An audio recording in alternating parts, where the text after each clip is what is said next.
Sixième question, construire la courbe de concentration interprétée. Et en fait, la courbe de concentration, ou bien elle est appelée la courbe de Lorentz. Donc ici, on demande de représenter la courbe de concentration. Voilà. Donc la courbe de concentration, elle se présente comme suit. Il suffit en fait de mettre, voilà, ici, donc il suffit de mettre abscisse.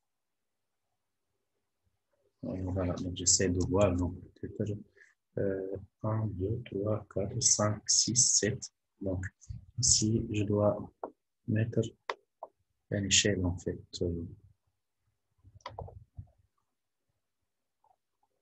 Pour, voilà, j'essaie de réduire ça un peu. Et je vais représenter, voilà, l'abscisse. Donc, 1, 2, 3, 4, 5, 6, 7, 8, 9, 10. Voilà, donc je vais mettre comme ça. Et de même, je vais mettre ici l'ordonnée. Voilà. Voilà. Et voilà. Voilà. Voilà.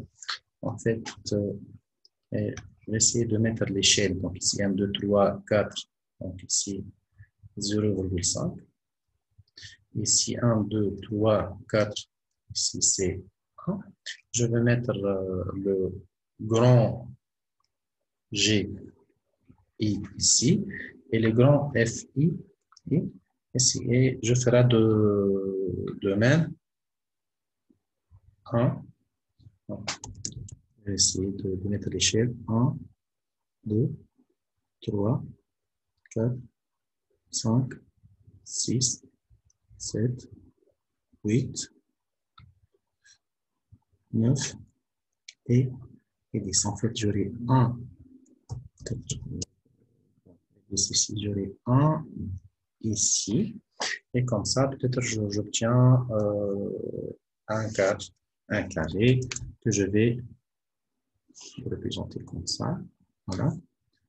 Donc ici, je représente le carré. Et je vais essayer de représenter la bisectrice comme ça.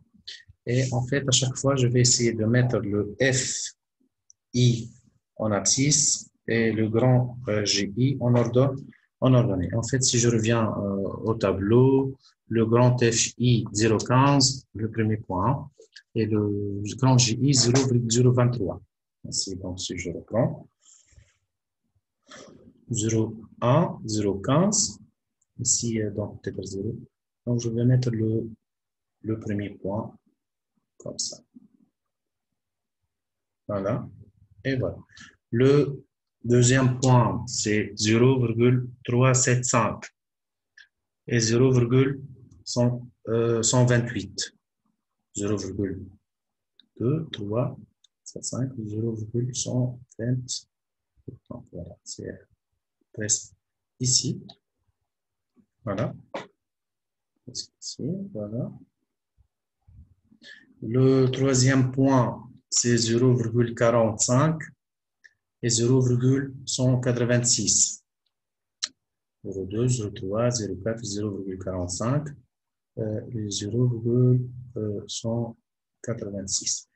Et le quatrième point, c'est 0,75 et 0,559. 0,75, ici 0,1, 0,2, 0,3, 0,4, 0,5, 0,6, 0,7, 0,75 et 0,559. C'est 0,559, c'est à peu près. Donc, et le dernier point, c'est comme ça, si je relis ces points-là, comme ça, sous forme d'une courbe, j'essaie de relire ces points, voilà, et voilà, voilà. Et ce que je vais obtenir ici, ça sera la courbe de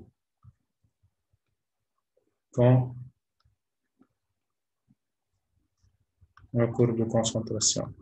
Voilà. Et la courbe de concentration, si je reviens en fait à la question, il nous demande de construire la courbe de concentration et interpréter. En fait, si je note ici la bissectrice, je vais la noter Y. Noter en vert. Y est égal à X. Hein, donc l'équation Y est égale à X. Et ici, je note la courbe C2, courbe de concentration. Peut-être je vais la noter C2F, par exemple. Donc, je tire plus. Voilà. Plus la courbe de concentration, elle est proche de Y, plus que on part d'une faible concentration.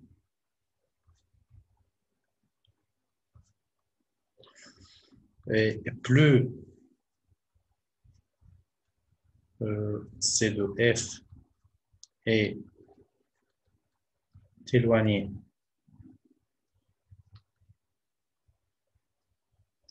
de Y, plus on part d'une forte concentration. Donc ici, d'après ce graphique, donc d'après le graphique,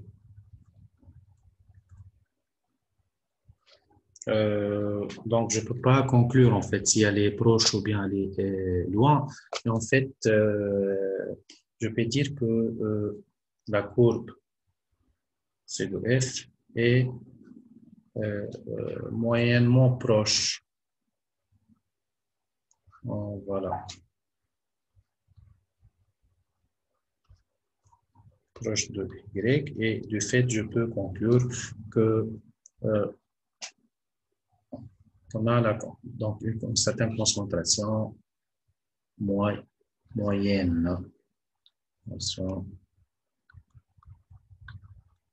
Puisque je ne peux pas conclure d'après ce graphique, donc la courbe n'est ni loin ni proche de Y, et du fait, donc, a priori, d'après le graphique, la concentration, elle est moyenne. Je peux confirmer ça peut-être en utilisant, voilà, en utilisant peut-être l'indice de Gini.